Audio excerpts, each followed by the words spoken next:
सुप्रभात बच्चों।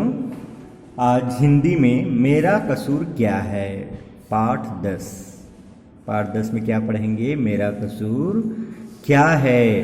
इस चैप्टर को आप लोग कॉन्सेंट्रेट होकर के वॉच करिएगा और किसी प्रकार से कुछ डाउट हो तो मीटिंग में कंसल्ट करिएगा। तो चलिए स्टार्ट करते हैं। सबसे पहले पाठ के बारे में जान लेते हैं। पाठ के बारे में प्रस्तुत कथा द्वारा लेखक ने बाघों के स्वभाव। हाँ, तो इस पाठ के लेखक कौन है इसको पहले समझ जाते हैं। डॉक्टर राम लखन सिंह। तो प्रस्तुत कथा द्वारा लेखक ने बाघों के स्वभाव, रूप, रंग, आदतों आदि का परिचय तो दिया ही है, साथ में यह भी बताया है कि उसे आदमखोर बनाने वाला मनुष्य ही है। पशु जगत में मनुष्य का अप्राकृतिक हस्तक्षेप स्वयं उसे ही भारी पड़ जाता है। पशु जगत में मनुष्य का अप्राकृत हस्तक्षेप स्वयं उसे भारी पड़ जाता है, लेकिन अपनी इस गलती को छिपाने के लिए वह पशुओं को दोष देता है और निरीह प्राणियों को मारकर आत्मतोष प्राप्त करता है, आत्मसंतुष्टि प्राप्त करता है। इस कथा के अंत में लेखक ने एक प्रश्न पूछा है। पाठ पढ़कर प्रश्न का उत्तर स्वयं दीजिएगा। तो चलिए स्टार्ट करते हैं चैप्टर। ऑर्डर। मनुष्यों की इस अदालत में आज आपके सामने यह बंदी बाघ खड़ा है। कौन खड़ा है? बाघ खड़ा है। इसे रहने के लिए दुधवा राष्ट्रीय उद्यान दिया गया था। किसको? बाघ को, जो भारत नेपाल सीमा से सटे लखीमपुर खीरी जनपद उत्तर प्रदेश में स्थित है। और यह दुधवा राष्ट्रीय उद्यान कहाँ स्थित है बच्चों? भारत नेपाल सीमा से सटे लगे हुए लखीमपुर खीरी जनपद उत्तर प्रदेश में स्थित है। ये भी याद रखिएगा। ओके। 2 मार्च 1978 का दिन एक बैलगाड़ी चालक में चलाने वाले कटबाग टिया पुल से गुजर रहा था। जो चालक है बैलगाड़ी चलाने वाले, वो कहाँ से गुजर रहे थे? कटबाग टिया पुल से गुजर रहा था। अपने साथी बैलों के लिए वह जंगल की हरी घास लेने रुक गया। अपने साथी बैलों के लिए वह जंगल की हरी घास लेने रुक गया। जो पशु उसकी सेवा में दिन रात लगे थे, उनकी सेवा के लिए क्या यह कुछ अधिक था? फिर क्या था? पास ही सुस्ता रहे इस बाघ को गाड़ीवान की यह हिमाकत पसंद नहीं आई। हिमाकत मीन्स बेवकूफ़ी। हिमाकत मीन्स क्या होता है? मूर्खता या बेवकूफ़ी।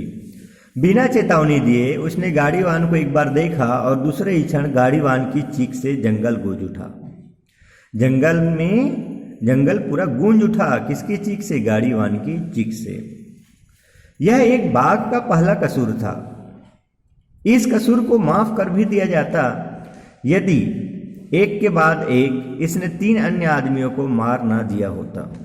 एक बाघ की इतनी हिम्मत कि यह मनुष्य की शान के खिलाफ काम करे।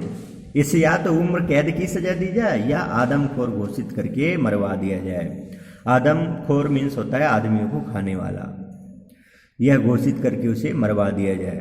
ठहरिए, मुझे भी बोलने का, अपनी बात रखने का मौका दिया जाए। मैं यह मानता हूं कि मुझे अपना राष्ट्रीय पशु घोषित करके आपने मुझ पर बहुत उपकार किया है। अपने कंक्रीट के साम्राज्य में कुछ राष्ट्रीय उद्यान और अभयारण्य बनाकर हमें रहने की जगह दी है।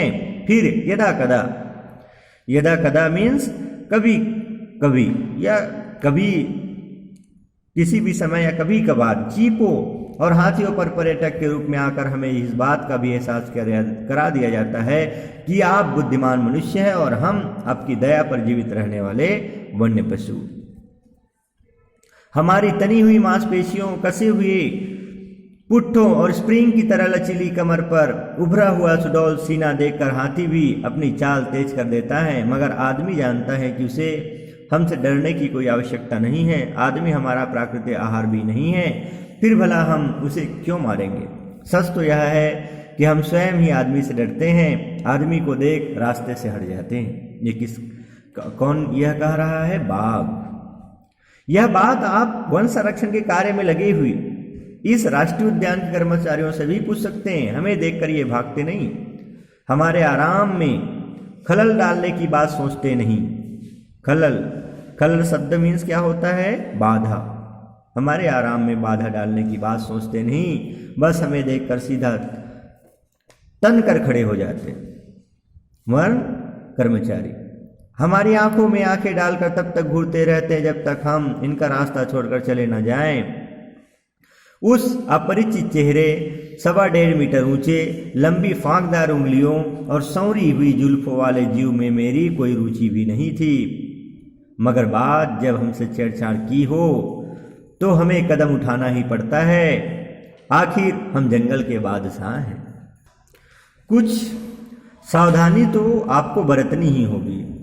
आप हमसे यह आशा तो नहीं कर सकते कि हम गिद्धों की तरह दूम दबाकर भाग जाएं।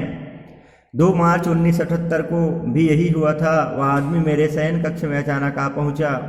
उसको इस गलती की सजा देने के बाद मैं अंदर घने जंगल में चला गया। जी हाँ मिलॉर्ड, यह बाघ बिल्कुल सही कह रहा है। लेकिन 3 अप्रैल 1978 को इसने फिर एक आदमी की जान ले ली। जांच करने पर पता चला कि वह आदमी भी हरी घास के लालच में राष्ट्रीय उद्यान में घुस गया था। उसके संबंधियों को आज तक उसकी मौत का पता नहीं चला है। दुर्घटना स्थल की जांच करने पर इसी बाघ के पंजों के निशान हमें मिले।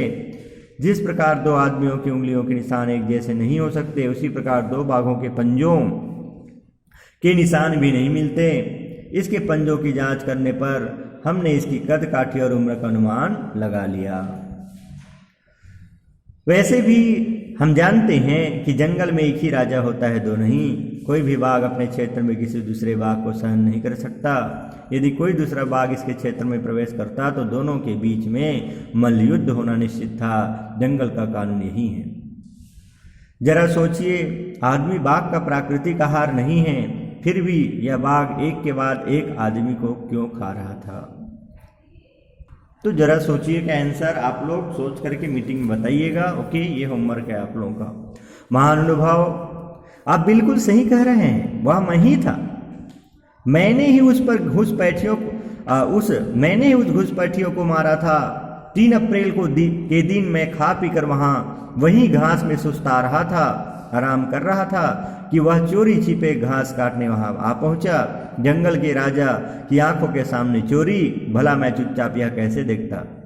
वन रक्षक का तो पता नहीं, लेकिन अपने क्षेत्र की रक्षा हम किसी तनख्वाह के लालच में थोड़े ही न करते हैं, है ना। ये तो हमारी ड्यूटी है। ये कहने का तात्पर्य ये है। इस बात से, इस कथन से ये स्पष्ट होता है कि वन जो कर्मचारी होते हैं वो तो तनख्वाह के लालच में या तनख्वाह की वजह से जो है अपनी ड्यूटी करते हैं, लेकिन हम तो निस्वार्थ भाव से अपनी ड्यूटी करते हैं। ये बाघ का कथन है। मैं मानता हूं कि मैंने इन दोनों को ही नहीं, 6 अप्रैल को एक अन्य आदमी को भी मौत के घाट उतार दिया था। मैं अपने परिवार के साथ बैठा था। हमारा शावक मीन्स बच्चा कुछ ही दूर पर खेल रहा था और उसी समय वो आदमी मेरे हंसते खेलते परिवार में बाधक बन गया। क्या अपने शावक की रक्षा करना, अपने बच्चे की रक्षा करना मेरा कर्तव्य नहीं था? मुझे पकड़ने के लिए जोर जोर से तलाश शुरू कर दी गई। मेरे लिए जीवित चारा बांधा गया।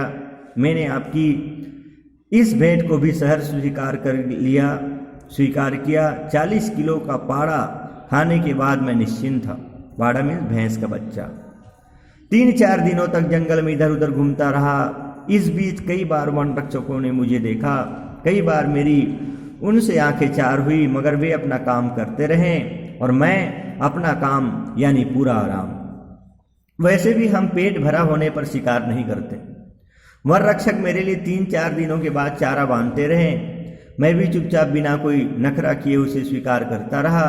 लेकिन फिर अचानक एक शाम थारू जनजाति के एक आदमी ने मेरे ताल में घुसने का दुस्साहस किया, अनुचित साहस किया। उसके साथ भी मुझे वही करना पड़ा जो मैंने पहले 3 आदमियों के साथ किया था। मैं समझ नहीं पा रहा था कि जब पहले आदमी को मारकर मैंने चेतावनी दे दी थी तो वे आदमी बार बार मेरे वन क्षेत्र में क्यों घुस जाते थे, क्यों घुस रहे थे? आपने हमें अपने क्षेत्र में आने से प्रतिबंधित कर दिया था, पाबंदी, रोक लगा दिया था। मैं तो आपके क्षेत्र में नहीं घुस रहा था, फिर बार बार क्यों मुझे उकसाया जा रहा था? उस आदिवासी के मारे जाने के बाद अन्य लोगों ने मेरी चेतावनी को गंभीरता से लिया, तब मैंने भी किसी आदमी को अपना शिकार नहीं बनाया। अब आपसे मेरी गुजारिश है प्रार्थना है कि आप मुझे मेरा कसूर बताएं। बाघ का कथन है, यदि मैं आपको अब भी आदमखोर लगता हूं तो मुझे अपराधी घोषित कर दीजिए, घोषित किया जाए, अन्यथा मुझे अपने परिवार के साथ दुधवा राष्ट्रीय उद्यान में स्वच्छंद विचरण करने दिया जाए, घूमने दिया जाए। फैसला अब आपके हाथ में है। दुधवा राष्ट्रीय उद्यान के प्रथम निर्देशक डॉक्टर रामलखन सिंह के लेख पर आधारित है यह चैप्टर। तो बच्चों, आप लोग क्या शिक्षा लिए?